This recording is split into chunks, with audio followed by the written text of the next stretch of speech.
was the truth. Angela looked at Monica. "Monica, are we going to Allen party?" "Yeah, but we're gonna get there a little later on because we gotta stop at Sky Shit first. He having his party out at Lake Edward by the clubhouse. And you know how them LE niggas roll." Monica gave Angela a high five, knowing it would irk Ray. "Hey, Ray," Monica said. "You coming to Sky Party?" "I don't know.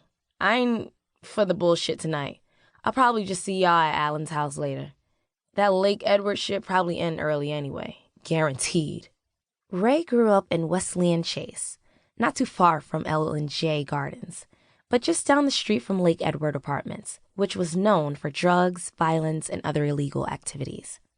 Ray hadn't planned on going to college. Actually, he never cared too much for school. He knew he was going to work for his dad and one day take over the business, Decker and Sons Plumbing. Ray stood about 5'10" and weighed about 210 pounds solid, which kept him destroying kids on the wrestling mat.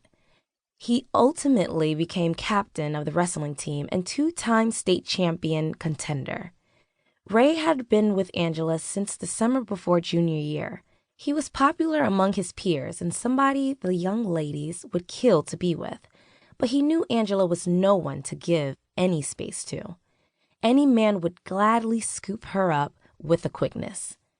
Her dazzling light brown eyes, smooth golden brown skin, full and beautiful shaped lips, perfectly shaped ass that stunned men, no matter what she wore, all packed in a size 8 frame with well-proportioned breast.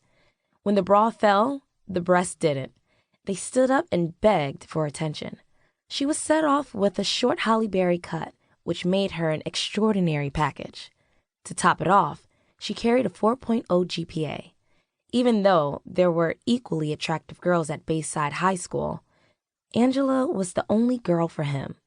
He loved her more than anything, and if it went his way, right after she finished school, they would be married.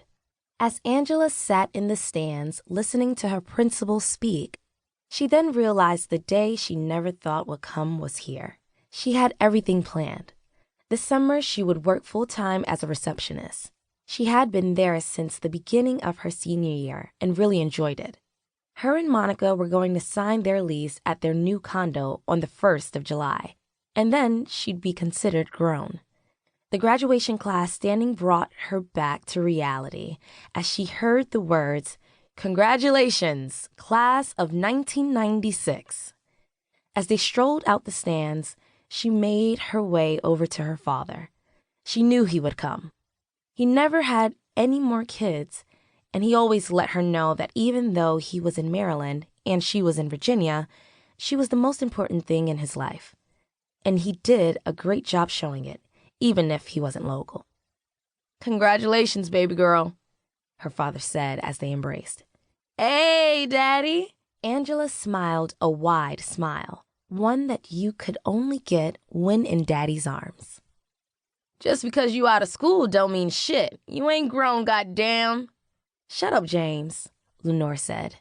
"I'm happy for you, love. Don't pay your dad any attention." Lenore was from Washington, D.C. Angela's father had met her about 5 years ago, and they had been living together about 4 years. In the beginning, Angela didn't care too much for Lenore, but her father begged her to give her a chance. Angela's problem was that her father was almost 40 and Lenore was 28. By the end of the summer, they were the best of friends. Lenore was stern like her mother, except hanging out with Lenore was fun. She was beautiful and, at the same time, fly as hell.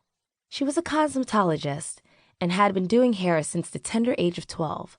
By the time she was 20, she had landed a job at one of the top salons in the Northern Virginia, D.C. area. Her appearance was always together, hair perfect, eyebrows arched, makeup applied as if it was professionally done, and a body to kill for. Over the years, Angela started to admire Lenore's style and wanted to be more like her than her mother. Angela's mother never noticed that she was turning into a woman. She didn't want her to wear makeup, she wouldn't let her arch her eyebrows, and the thought of getting nails was totally